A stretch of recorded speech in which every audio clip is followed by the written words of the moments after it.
गौर करेंगे तो देखेंगे कि आज के दिन इंसान में ज्यादा से ज्यादा पाने का लालच बढ़ता जा रहा है और शायद इसी के कारण इंसानियत कम होती जा रही है। यहाँ तक कि लालच के चलते इंसान आजकल एक दूसरे को मारने से भी 2 बार नहीं सोचता। आपने अभी देखा कि कैसे एक औरत की और एक आदमी की निर्मम तरीके से हत्या कर दी गई। ये 2 एग्जाम्पल्स हैं जो साबित करते हैं कि आज के दौर में लोगों के लिए जान की कीमत क्या है। क्या हुआ था इन दोनों के साथ कि इन दोनों का अंजाम इतना भयंकर था? कौन थे ये दोनों? क्या इन दोनों का कनेक्शन सिर्फ इनके कत्ल के साथ था या जीते जी भी इनका कोई कनेक्शन था?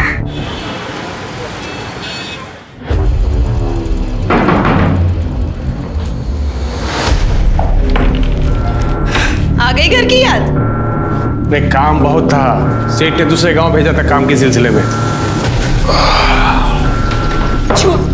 हमें सब पता है कि आप पूरा दिन क्या काम करते हैं। यहाँ घर में खाने को दाने नहीं है और साहब को अय्याशा करनी होती बात। सच बोलोगे तो क्यों नहीं करोगी यकीन मैं?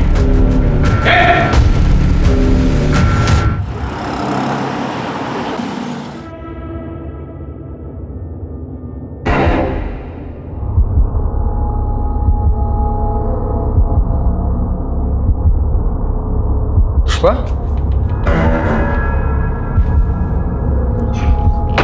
पुष्पा पगला गई हो क्या? हाँ, दरवाजा खोल के सो रही हो? कुछ चोर आ गया तो का चुरा कर लेकर जाएगा वो इस घर में से? है का इस घर में चुराने को? चुप कर, चबर चबर मत कर। भूख लगी, खाने दे। भूख तो हमें भी लगी है लेकिन कुछ नहीं है खाने को। कुछ नहीं है मतलब? कुछ था ही नहीं बनाने का तो क्या बनाते हैं हम? अरे किराने वाले से राशन ले आती ना। किराने वाले का इतना उधार हो गया है कि वो अब राशन ही नहीं दे रहा है हमको। तो खाने को नहीं मिलेगा कुछ? क्या कर रही है?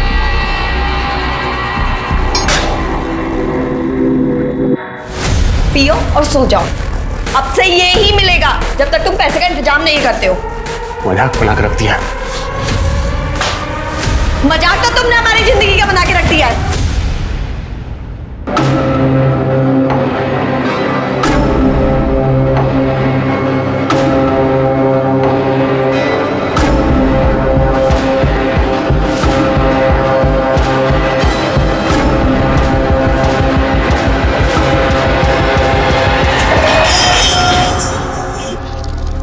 पुष्पा, कहाँ जा रही है?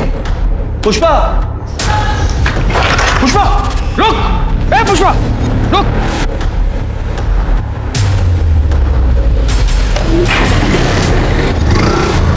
कहाँ भाग रही?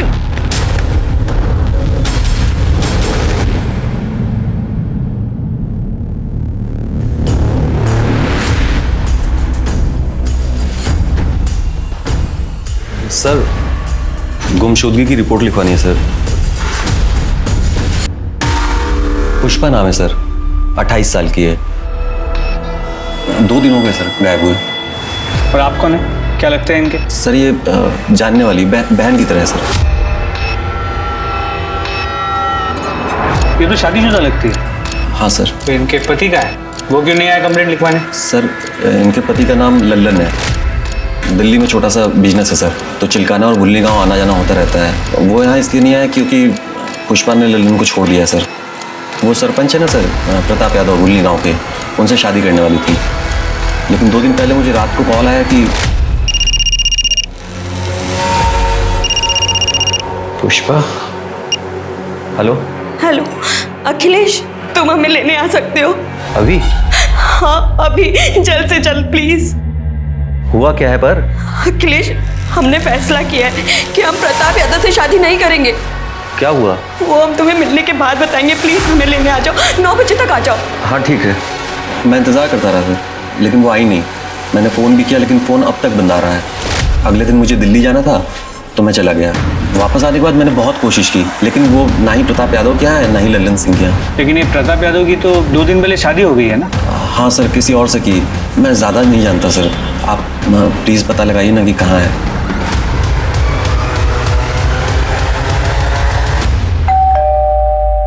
अरे हमें क्या पता पुष्पा कहाँ है। अभी कुछ दिन पहले सरपंच कार्यालय से एक लड़का भी आया था उसके बारे में पूछने के लिए। जानते हैं हम, इसलिए यहाँ आए। आपकी और पुष्पा की शादी होने वाली थी ना?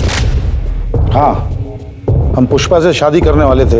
वो अपने पति से तलाक दे के हमारी मदद के लिए आई थी, लेकिन शादी से एक दिन पहले वो गायब हो गई।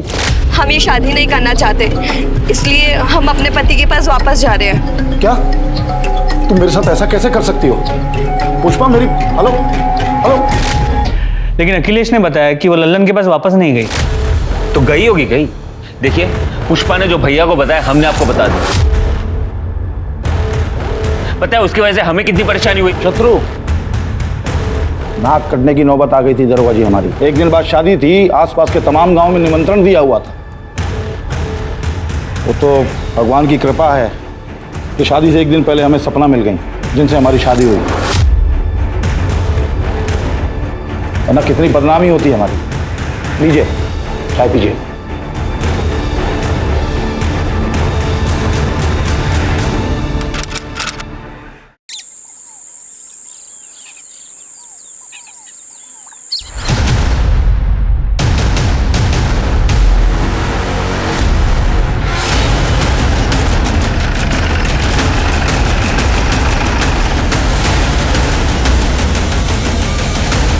सर उस तरफ चल दिखा।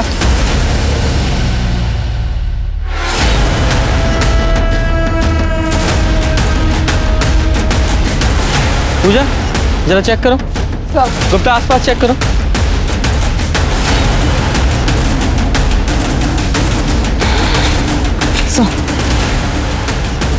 सर बॉडी को देख के इसकी उम्र तो नहीं बता सकते, लेकिन लड़की यंग ही होगी और कब मौत हुई है ये भी नहीं बता सकते। सर ये कहना भी मुश्किल है कि ये मर्डर है भी या नहीं।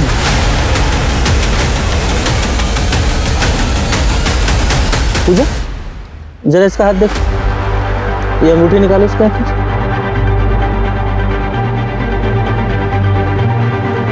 शर्मा तुम्हें याद है दिसंबर के महीने में हमारे थाने में एक औरत की मिसिंग कंप्लेंट दर्ज हुई थी। वो सरपंच जिसकी शादी होने वाली थी, जिसकी बीवी शादी से एक दिन पहले भाग गई थी, उस औरत की तुम्हारे फोन में उसकी फोटो होगी, जरा मैच करके देखो। सर है, जरा जूम करो इसके हाथ पे, इसकी अंगूठी पे, और इस अंगूठी से मैच करो। एग्जैक्टली वही है। सर अंगूठी देख के तो ऐसा लगता है कि पुष्पा की है, पर हाँ कंफर्मेशन के लिए हम उसकी फैमिली से डीएनए मैच कराना चाहते हैं। उसके किसी फैमिली मेंबर को जानते हो? नहीं सर मैं तो नहीं जानता, लेकिन लल्लन जानता होगा सर।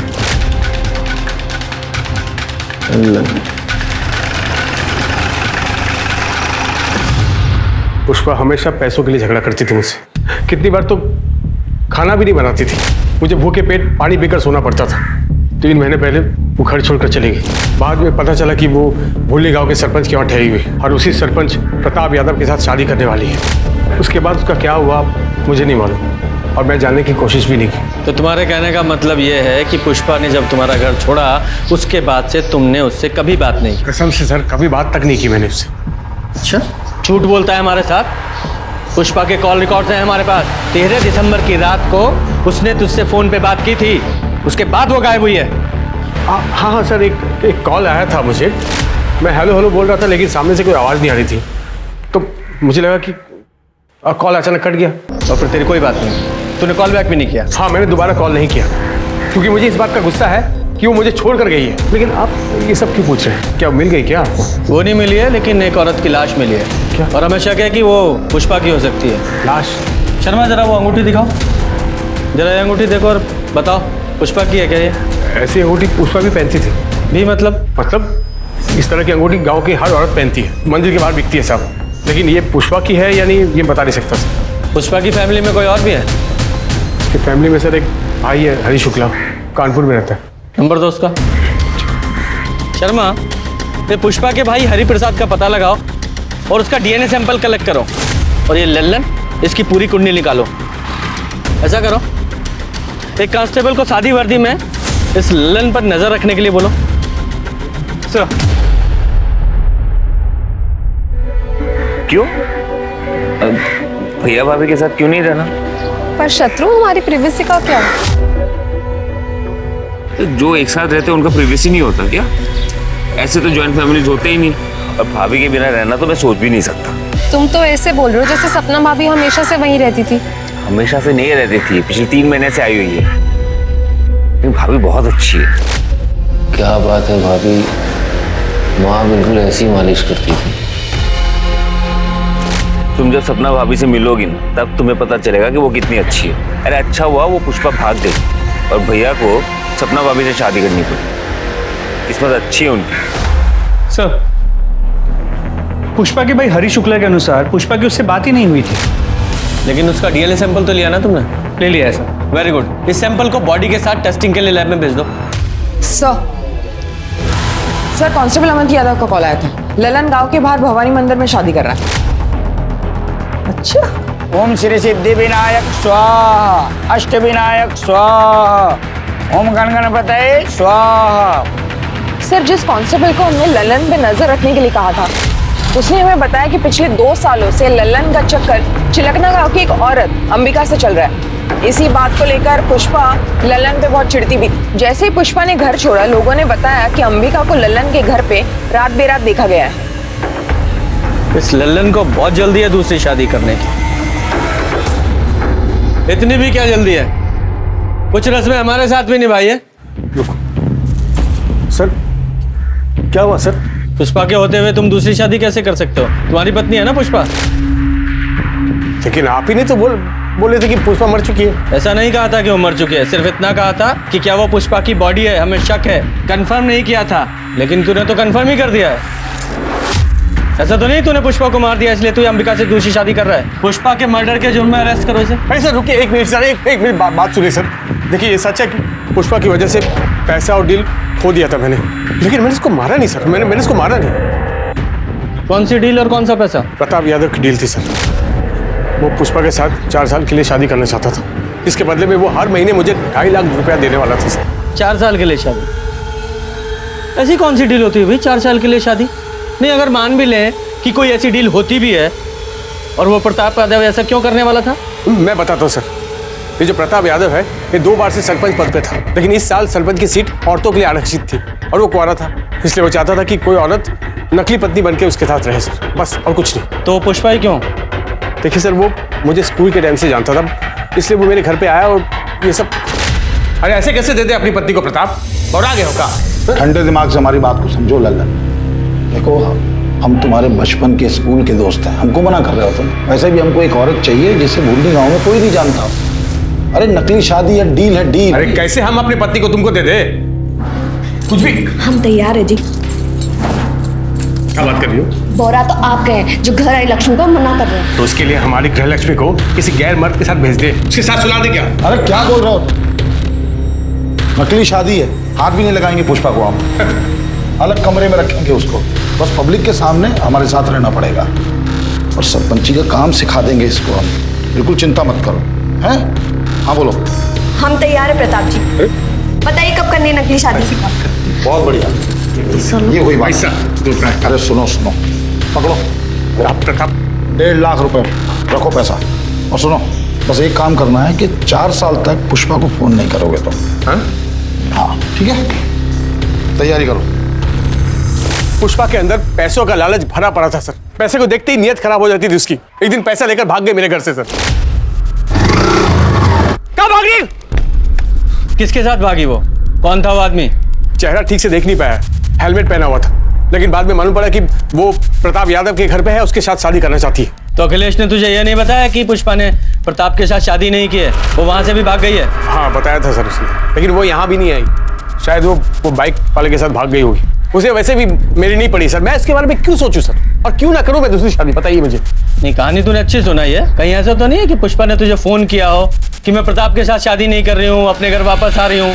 तुझे तो अंबिका के साथ शादी करनी थी, तो तू डर गया। अरे अगर वो आ जाएगी तो इसके साथ शादी कैसे करेगा, इसलिए तूने उसे रास्ते से हटा दिया, सीधा मार ही डाला उसे। भुल्ली गांव के बाहर जो लाश मिली है वो पुष्पा की है ना? वहीं मारा ना तूने उसे? कसम से बोल रहा हूँ, मुझे नहीं पता, मैंने उसको नहीं मारा सर। वो तो हम पता लगा ही लेंगे कि किसने मारा है, जब तक केस सॉल्व नहीं हो जाता गांव के बाहर नहीं जाएगा तू। और हाँ, ये दूसरी शादी करने की भी जरूरत नहीं है, समझ गया? वरना तेरी बारात थाने से निकालूंगा मैं।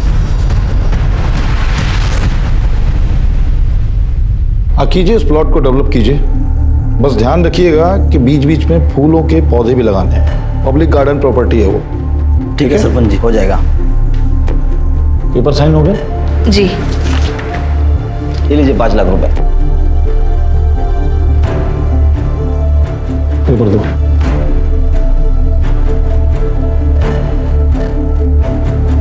ठीक है सरपंच जी, हो जाएगा। राज, राज, ये कहाँ रहता है ये? जी जीजू, प्रणाम। राम प्रसाद की फाइल का क्या हुआ? वो तो मैंने तेज प्रकाश को बोला था ना उन्हें दिखाने के लिए। जब तेज प्रकाश को बोलना होता तो तुमको क्यों बोलते हम? जीजू पर वो तो मैंने। हमारे जीजू होने का फायदा मत उठाओ। वैसे भी पूरे गांव में सपना की सरपंची का डंका बजाते फिरते हो। कायदे में रहोगे तो फायदे में रहोगे। जी जीजू। कैसे हो भैया? नमस्ते भाभी। नमस्ते। अच्छा भैया, वो ट्यूबवेल वाले केस में शास्त्री जी मान गए। देखा, सीखो इनसे कुछ। हमारे भाई होने के नाते अकड़ सकते हैं, लेकिन नहीं, जो काम हम इनको बोलते हैं पूरी ईमानदारी से पूरा करते हैं, किसी दूसरे पे थोपते नहीं हैं, समझे? जीजू पर वो काम मैं। सही तो कह रहे हैं, कुछ सीखो शत्रु से। पर नहीं, तुम्हारे दिमाग में तो गोबर भरा है। अब खड़े क्या हो, जाओ यहां से। शत्रु, आज तुम्हारी शादी के कार्ड छपके आ जाएंगे और आज हम तुम्हारी पसंद का खाना बनाएंगे। जी भाभी। चले जी।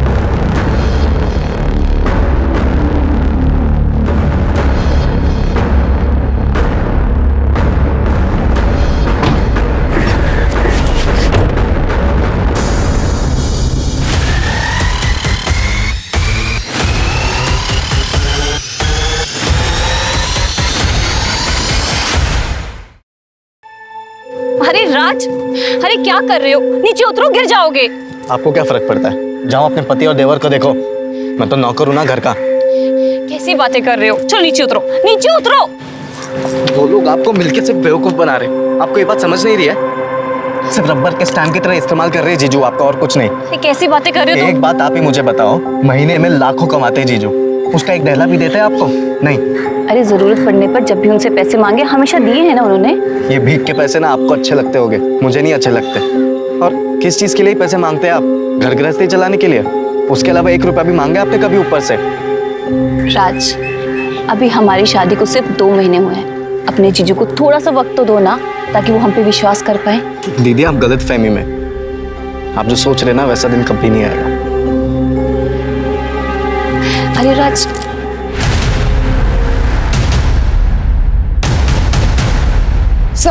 सर हमने प्रताप के बारे में पता किया तो उसका राइट हैंड तेज प्रकाश एक हिस्ट्री शीटर है। उसकी बीवी राजेश्वरी प्रताप के घर नौकरानी का काम करती है। सर पड़ोसी उससे पूछताछ की तो एक पड़ोसी कमली सिंह ने हमें बताया कि राजेश्वरी को भूषण ज्वेलर्स के यहाँ पे चांदी के बर्तन बेचते हुए देखा है मैंने। तो राजेश्वरी ने चोरी की। जब मैंने उससे पूछा तो उसने बताया कि प्रताप भैया ने उसे गिफ्ट दिए थे। गिफ्ट? हाँ, पहले भी मैंने ऐसे गिफ्ट बेचते हुए दुकान पर उसको देखा है, लेकिन लगता है जब से सपना भाभी आई है उसे गिफ्ट मिलना बंद हो गया है।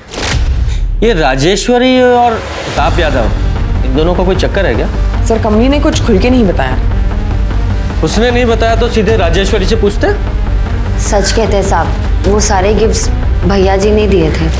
साहब हम भैया जी के गिफ्ट घर पे नहीं रख सकते थे, इसलिए हमने बेच दिया, क्योंकि वो भैया जी और शत्रु अच्छे आदमी नहीं है। अच्छे इंसान नहीं है इसका क्या मतलब है? साहब बहुत मौका परस्त लोग हैं, मतलब अपने फायदे के लिए कभी भी बदल सकते हैं। देखिए ना, यूँ तो भैया जी ने कभी शादी नहीं की, सारी जिंदगी कुंवारे थे, पर जैसे सरपंच की कुर्सी बचाने का मौका आया उन्होंने फटाफट शादी कर ली। भैया जी की पीने की आदत है, पीने के बाद वो बहुत बदतमीजी करते हैं।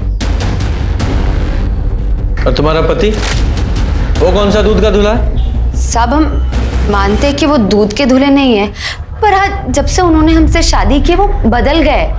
हाँ, वो भैया जी के छोटे मोटे बुरे काम कर देते, मतलब लोगों को डराना धमकाना, उनके पैसों को संभालना। तुम्हारे भैया जी के लिए तुम्हारे पति तेज प्रकाश ने कोई खून भी किया है? ये आप क्या बोल रहे हैं साहब? हम खूनी नहीं है। तो इतना डर क्यों रहे हो? साहब पुलिस को देख के कौन ही डरता है? अब हम लोग तो गरीब आदमी हैं साहब, जैसे तैसे करके गुजारा होता है। हमें छोड़ दो साहब। 13 दिसंबर को कहाँ थे तुम? 13 दिसंबर मतलब जिस रात पुष्पा गायब हुई, उस रात कहाँ थे तुम? साहब ये तो घर पर ही थे। हाँ साहब, मैं घर पे ही था और अगले दिन जब हवेली पहुंचा तो पता चला पुष्पा जी भाग गई। भैया जी बहुत गुस्से में थे क्योंकि शादी की सारी तैयारियां हो गई थी।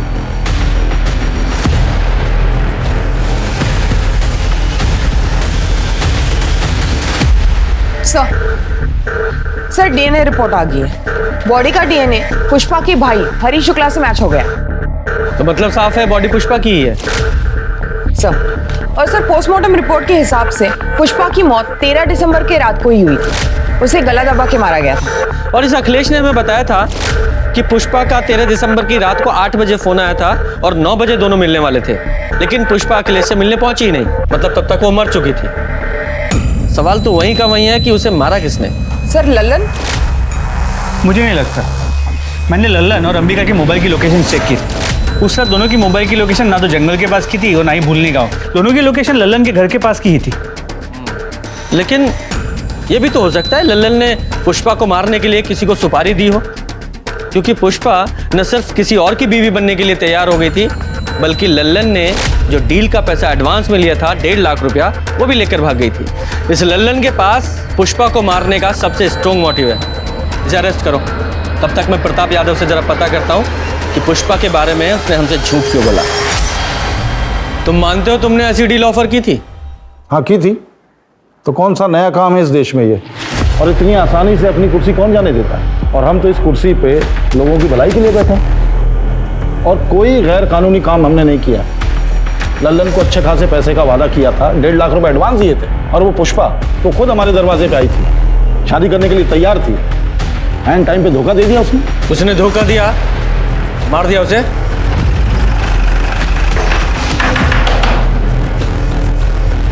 सर आप ले चलो इसे। लेकिन क्यों सर? मैंने क्या किया सर? पुष्पा का मर्डर। एक मिनट सर, मैंने पुष्पा को नहीं मारा सर। आप प्रताप और शत्रु से पूछे ना, उन्होंने मारा होगा सर। भैया ने ऐसा कुछ नहीं किया। तुम्हारी हिम्मत किसी भैया पे इल्जाम लगा रही है? हिम्मत की बात करेगा ना। एक मिनट इंस्पेक्टर साहब,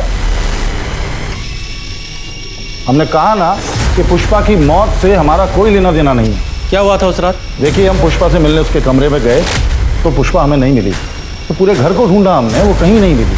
फिर बाद में पुष्पा का फोन आया, उसने बोला कि वो हमसे शादी करने को तैयार नहीं है, इसलिए घर छोड़ के गई है। उस रात तुमने पी रखी थी? ये कैसा सवाल कर रहे हैं आप? हमने सुना है तुम रोज पीते हो और पीने के बाद जरा ज्यादा ही तरन्नुम में आ जाते हो और बदतमीजी करने लगते हो सकता है उस रात तुमने उसके साथ बलात्कार करने की कोशिश की, उसने विरोध किया तो मार डाला उसे। देख क्या बकवास कर रहे हो? एक मिनट इंस्पेक्टर साहब, बात कर रहे हैं ना हम। आप हाथ क्यों चला रहे हैं? हम मानते हैं कि हम रोज शराब पीते हैं, लेकिन हम किसी औरत के नजदीक नहीं जाते, यहां तक कि हम किसी को छूते तक नहीं है। चाहे तो आप सपना से पूछ लीजिए। अपनी पत्नी को भी नहीं छूते? देखिए हम पराई औरत के बारे में बात कर रहे हैं।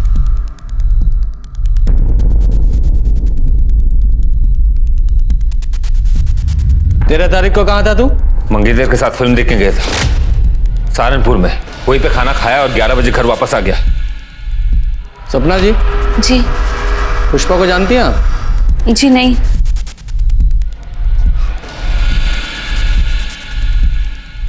राजेश्वरी को आप बड़े महंगे तोहफे देते हैं। हाँ, बोनस होली दिवाली देते हैं। क्यों? हमें पता चला है कि राजेश्वरी मार्केट में बड़े महंगे महंगे सामान बेच रही है, ये कहकर कि वो तोहफे आप उसे देते थे। अपना लॉकर, अपना सामान जरा चेक कर लीजिएगा।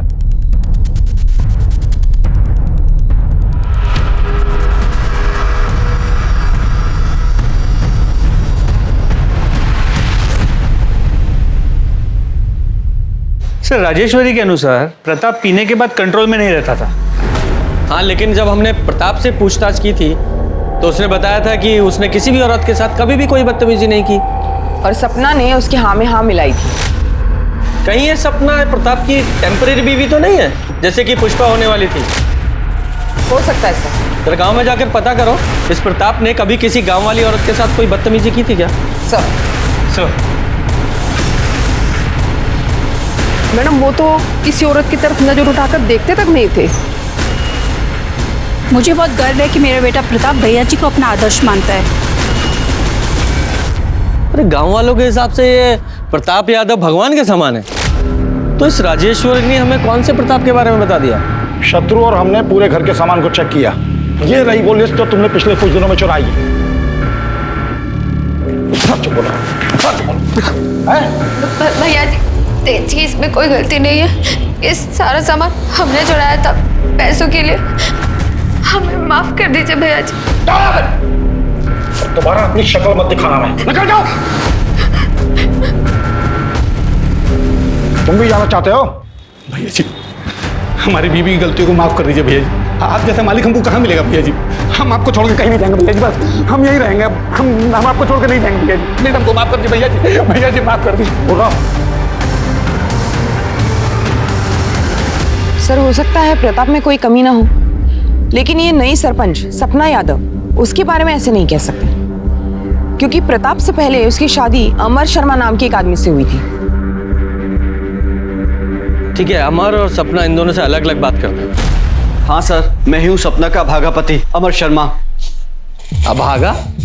अरे अपनी बीवी को छोड़ दिया, फिर भी खुद को अभागा बता रहे हो? नहीं सर, मैंने उसे नहीं छोड़ा, उसी ने मुझे छोड़ दिया।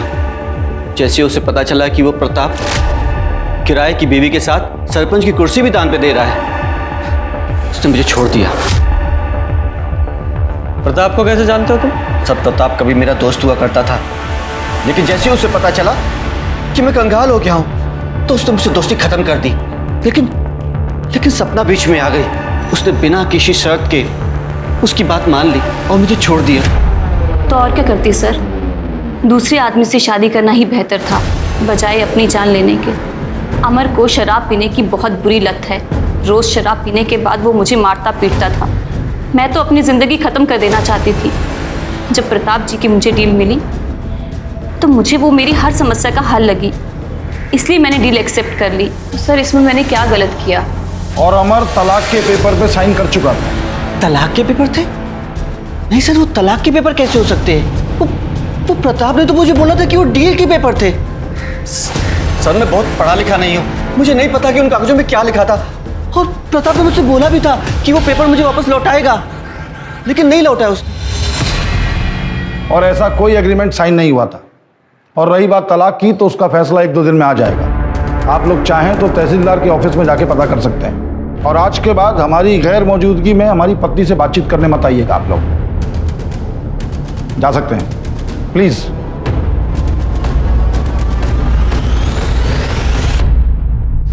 सर 10 तारीख की रात पुष्पा जिस बाइक पे भागी थी, कहाँ भाग रही? वो बाइक पुष्पा को पिक करने से पहले एक गैराज में रुकी थी। वो गैराज बाईपास रोड पे था, वहाँ एक सीसीटीवी कैमरा था और सर उस आदमी ने अपना हेलमेट उतारा था। सर देखिए वो आदमी कौन है। ये तब से हमें बेवकूफ बना रहा है। लेके आओ इसे। तुम्हारी लोकेशन रिकॉर्ड के हिसाब से पहले उस रात तुमने अपनी बाइक का पंचर बनवाया, फिर पुष्पा को पिकअप किया, उसे प्रताप के घर छोड़ा, उसके बाद तुम अपने घर चले गए। सही कहा मैंने? सर मैं मानता हूँ कि उस रात घर से भागने में पुष्पा की मदद मैंने की थी। ए रुक पुष्पा! दरअसल क्या हुआ था सर कि पुष्पा को लल्लन और अंबिका के रिश्ते के बारे में मालूम चल गया था। वो बहुत डरी हुई थी सर अपने भविष्य को लेके, इसलिए उसने सोचा कि क्यों ना 4 साल के लिए प्रताप की बीवी बन जाए। और वो पैसे सर जो उसकी डील के थे वो उसने लिए थे घर से। सर मैंने ही उसे प्रताप के घर छोड़ा था। 2 दिन बाद उसका फिर से फ़ोन आया और उसने मुझे बुलाया, जैसा कि मैंने सर आपको बताया भी है कि मैं वहाँ गया था। जरा अच्छे से याद करके बताओ, उस रात पुष्पा ने फ़ोन पर तुमसे क्या कहा था? हेलो अखिलेश, हम प्रताप यादव से शादी नहीं कर सकते। क्या हुआ? यहाँ की नौकरानी राजेश्वरी को हमने चोरी करते हुए पकड़ा। बहुत हंगामा हुआ और उसके पति तेज, उसने हमें चाकू दिखाकर धमकाया, कहने लगा कि हम अपना मुंह बंद रखें। तुम ठीक तो हो? हाँ हम ठीक है, तुम बस 9 बजे तक आ जाओ, बाकी बातें हम मिलकर बताएंगे। हाँ ठीक है सर, मैंने आपको बताया तो मैं वहाँ गया था, मैं इंतज़ार कर रहा था, लेकिन पुष्पा वहाँ आई नहीं। मैंने फ़ोन भी लगाया लेकिन फ़ोन नहीं उठाया सर उसने। नहीं, ऐसा भी तो हो सकता है कि तुम झूठ बोल रहे हो। पुष्पा सचमुच तुम्हारे पास आई हो, तुमने उसे शादी के लिए प्रपोज किया, उसने मना कर दिया तो गुस्से में आकर उसे मार दिया। क्यों नहीं हो सकता? सर आप ये क्या बोल रहे हैं? पुष्पा को बहन मानता था मैं। शक के बिना पर पुलिस ने अखिलेश को कस्टडी में रखा, लेकिन अभी तक पुलिस को यह समझ नहीं आ रहा था कि पुष्पा का कातिल कौन था और उसने कत्ल किया क्यों। लल्लन के पास मोटिव था तो प्रताप और अखिलेश के पास भी अपने अपने कारण थे पुष्पा को मारने के लिए। लल्लन ने कस्टडी में यह माना कि उसने पुष्पा के बारे में गलत कहा था। पुष्पा दरअसल प्रताप की डील पे कभी हाँ कहना ही नहीं चाहती थी, पर लल्लन ने उस पर दबाव डाला और उसने खुद प्रताप से एडवांस लिया। राजेश्वरी ने कबूला कि उसने प्रताप के कैरेक्टर के बारे में झूठ कहा था पुलिस से। वो खुद सरपंच बनना चाहती थी, इसलिए उसने प्रताप को ऑफर किया था उसकी टेम्पररी बीवी बनने के लिए। लेकिन बजाय उसे चुनने के, पहले प्रताप ने चुना पुष्पा को और फिर सपना को। पुलिस कश्मकश में थी कि क्या वाकई प्रताप निर्दोष है। लेकिन 2 दिन बाद पुलिस को प्रताप के खिलाफ एक कंप्लेंट मिली जिसने सबको चौंका दिया। प्रताप जी ने हमारे साथ रेप किया है सर। क्या? आपके पति ने? शादी की डील हुई थी कि प्रताप दीदी को हाथ भी नहीं लगाएगा, दोनों को अलग अलग कमरे में रहना था। सर 2 महीने तक सब ठीक था, लेकिन कल रात प्रताप जी हमारे कमरे में आए और झूठ बोल रही हो सपना, दिमाग चल गया उसका। तो तुमने सपना के साथ जबरदस्ती नहीं की? जी बिल्कुल नहीं। कल रात पीने के बाद जब हम अपने कमरे पे जा रहे थे तो वो सपना हमें खुद फंसा रही है। वो क्यों फंसाएगी? वो भी अपने ही पति को रेप के इल्जाम में। शायद उसको कोई भड़का रहा होगा। कौन? उसका नकारा भाई राज, वो भड़का रहा होगा उसे। कौन किसे भड़का रहा है और कौन छुपा रहा है वो तो हम पता लगा ही लेंगे। फिलहाल तो हमने सपना को मेडिकल के लिए भेजा है। प्रताप झूठ बोल रहा है सर। हम तो सिर्फ नाम के सरपंच हैं, एक रबर स्टैंप है। हमें कब, क्या, कैसे करना है, इन सब का फैसला प्रताप जी करते हैं। और सर दोनों ही सूरतों में तो बदनामी हमारी ही होगी। हमें तो हमारी जान जाने का भी खतरा है कि हमारे साथ भी वो ना हो जाए जो पुष्पा के साथ। आपका कहने का मतलब है कि प्रताप ने पुष्पा को मारा? हमें नहीं पता सर, हम कुछ नहीं जानते। जो प्रताप है ये इतना पावरफुल आदमी है कि इसके लिए कुछ भी नामुमकिन नहीं है। और वो तेज और शत्रु उसके एक आवाज पे कुछ भी करने के लिए खड़े हो जाएंगे। सर प्लीज आप दीदी को प्रोटेक्शन दे दीजिए। देखिए इनकी मेडिकल रिपोर्ट आने तक हम ऐसा नहीं कर सकते, हमें रुकना पड़ेगा। सर पर दीदी सरपंच है, आप इतना तो कर ही सकते हैं। रहने दो राज, पुलिस को अपना काम करने दो, तब तक हम अपनी रक्षा खुद ही करेंगे। Thank you. Sorry. Medical report से ये पता चला कि सपना सेक्सुअली एक्टिव थी, लेकिन रेप का कोई साइन नहीं मिला। तो या तो इसका मतलब ये था कि ये रिश्ता दोनों की रजामंदी से हुआ, या फिर सपना ने खुद को सरेंडर किया प्रताप के आगे डर के मारे। तो क्या सपना के साथ मैरिटल रेप हुआ था, जो असल में एक शादी थी ही नहीं, सिर्फ 4 साल की डील थी। पुलिस प्रताप को लेके एक और बार कंफ्यूज हो गई थी, क्योंकि एक सपना प्रताप के खिलाफ फिर से कंप्लेंट लेके पहुंची कि प्रताप ने उसे मारने के लिए गुंडे भेजे थे जब वो सरपंच ऑफिस से निकलकर घर वापस जा रही थी। सपना ने जहां एक तरफ अपनी चोट के निशान पुलिस को दिखाए, वहीं दूसरी तरफ ये भी बताया कि गुंडों ने उसे प्रताप की बदनामी न करने की हिदायत दी थी, और उनमें से एक की आवाज तेज प्रकाश जैसी थी। अरे हमने कोई रेप, कोई अटैक नहीं किया इनके ऊपर। और हम कल पूरी शाम भैया जी के साथ ही थे, तो हम कैसे अटैक कर सकते हैं? सर ये तो एक दूसरे का ही साथ देंगे ना। कमीनी आसान शांत खड़ा रहे, ज्यादा गर्मी मत दिखा वरना यही ठंडा कर दूंगा। आधा कुर्सी के लिए ये सब डील मत करो, और आपने मेरी एक नहीं सुनी। भाभी देखिए, भैया आपको कभी चोट नहीं पहुंचा सकते, लेकिन आपकी ये हालत मुझसे देखी नहीं जा रही। मेरे तरफ से जो कुछ भी होगा ना मैं करूंगा।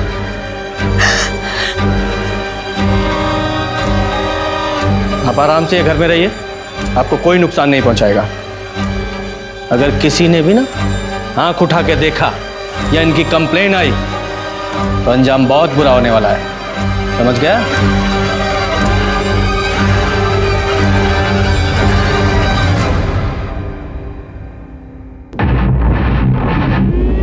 भाभी अंदर आ जाओ। हाँ आ जाओ। ये दवाई लेके आया था मैंने, आपके दर्द में आराम मिल जाएगा, लगा दूं?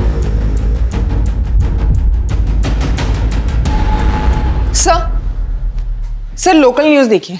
क्या हुआ? सर लगाइए तो।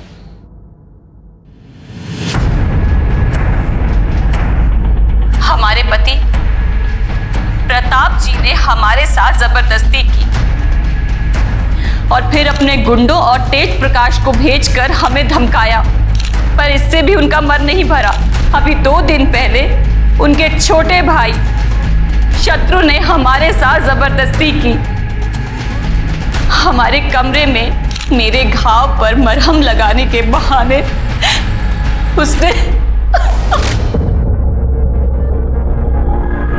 और जब हमने प्रताप जी को शत्रु जी के बारे में बताया तो उन्होंने फिर गुंडे भेजकर हमें मारा पीटा और कहा कि पुलिस के पास हम ना जाए। पर हम पुलिस के पास जाकर करते भी तो क्या करते, क्योंकि हम गए थे पुलिस के पास पर हमें उनसे कोई मदद नहीं मिली। हमारी सुरक्षा के लिए एक कांस्टेबल तक नहीं दिया। मैं डॉक्टर शहीद हूँ। सपना जी के बाएं हाथ में काफ़ी गहरी चोट आई है, जिसकी वजह से हमें प्लास्टर लगाना पड़ा।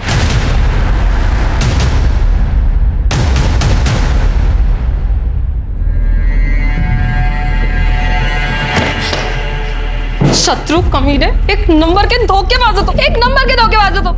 मेरी जिंदगी बर्बाद कर दी तुमने। जब तुम सपना भाभी की तारीफ करते थे, जब तुम कहते थे कि तुम उनसे प्यार करते हो, मैंने कभी नहीं सोचा था तुम इतने घटिया इंसान होगे। बेटा तुम भैया आप तो प्लीज रहने दीजिए, आप बीच में ना ही बोलिए। वैसे भी किसी रेपिस्ट से मैं शादी नहीं कर सकती, तो आप भूल जाइए। इस घर की कभी बहू बनूंगी मैं। ये रिश्ता मैं तोड़ती हूँ। शक्ल मत दिखाना कभी अपनी। शत्रु चिंता मत करना है, हम सब ठीक कर देंगे। बिल्कुल चिंता मत करना, अभी बात करते हैं। तेज कहाँ हो तुम? अभी का भी निकलो। क्या बोल रहे हैं हम? अभी का भी निकलो। उस औरत ने जो भी इल्जाम लगाए हमारे खिलाफ, सबका सब करो उसके साथ। उसे मारो, उसे चोट पहुंचाओ, खत्म कर दो उसको। क्या कहा हमने? निकलो तुरंत। मुझे इस प्रताप से फिर से बात करनी होगी। तुम जाके तेज का पता लगाओ। सर यादव,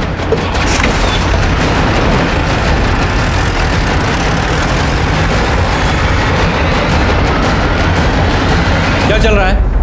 सर वो सपना जो बोल रही है, झूठ बोल रही है। वो तेज कहाँ है?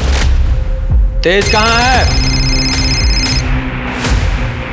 बोलो शर्मा। सर ये तेज प्रताप घर पे नहीं है। राजेश्वरी ने बताया कि प्रताप के कहने पे वो सपना को मारने गया। सर मैं सपना का फोन बार बार ट्राई कर रहा हूँ, लेकिन उसका फोन नॉट रीचेबल आ रहा है। ठीक है। क्या कर रहे हैं आप? तेज कहाँ है? हमको क्या मालूम? अरेस्ट करो इसे और जरा चेक करो।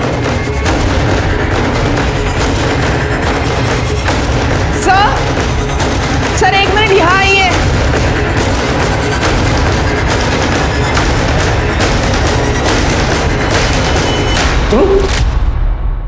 शत्रु, शत्रु, बॉडी को नीचे उतारो।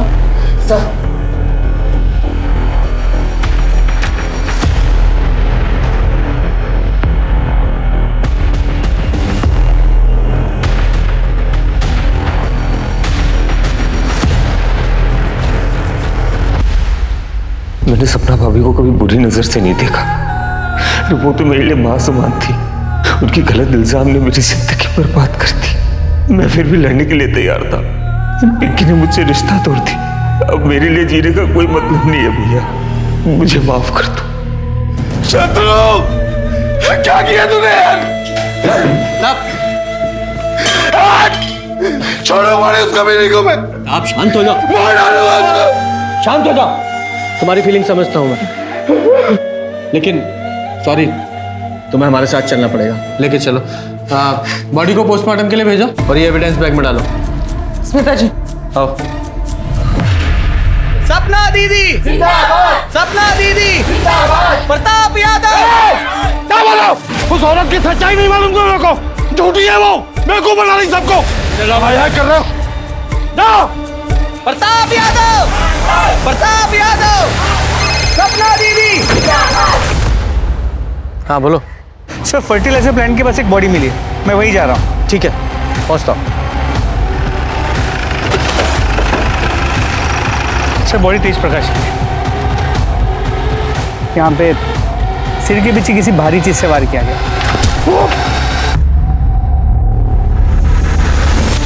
और सर इसकी पॉकेट से ये टूटा हुआ मोबाइल फोन मिला। हाँ। और ये लॉकेट यहाँ पास में ही पड़ा हुआ मिला।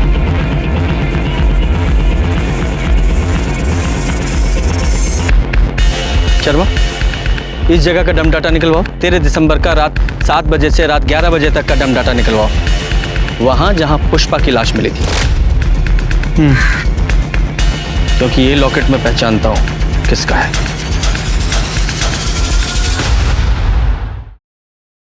तेरा ये लॉकेट तेज की लाश के पास मिला हमें, और तेरे फोन की लोकेशन भी वहीं की थी।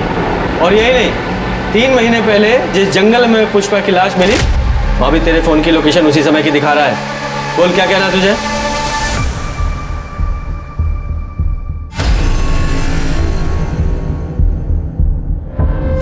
क्योंकि ये लॉकेट मैं पहचानता हूं किसका है।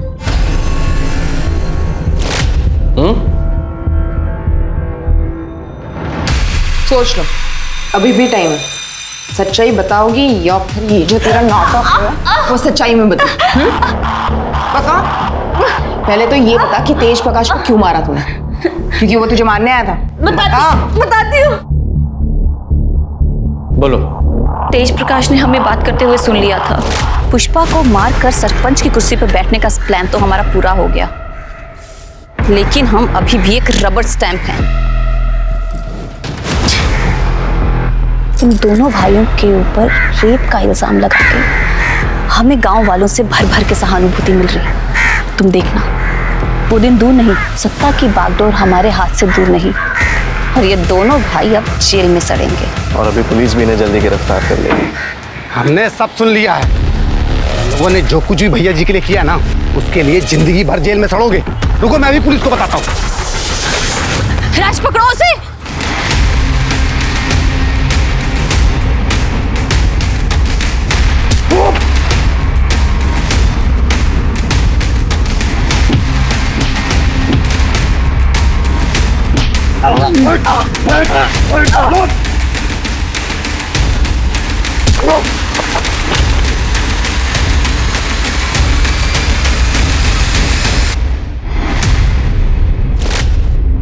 और पुष्पा को क्यों मारा?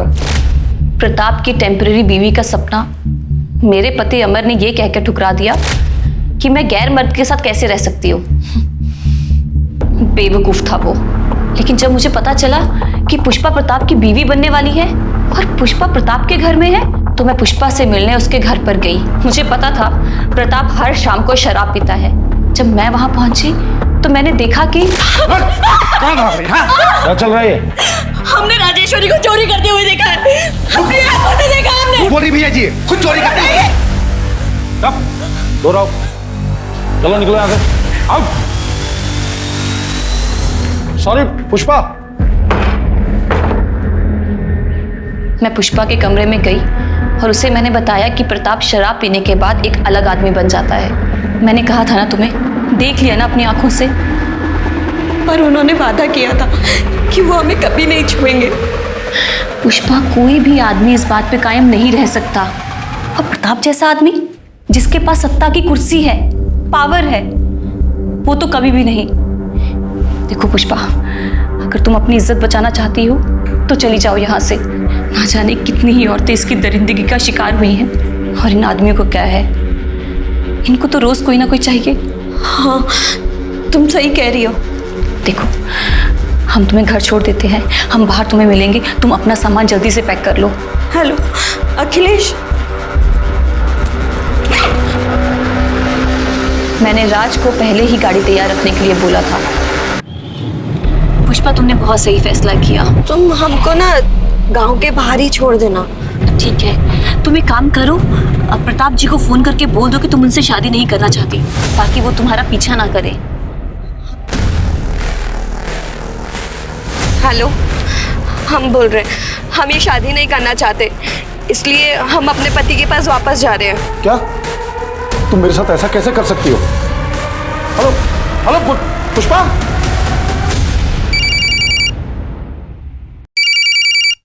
अरे ये क्या कर रही हो? लल्लन को कॉल कर रहे हैं, उन्हें बता तो दें कि हम गांव वापस आ रहे हैं। अरे नहीं। Hello hello hello.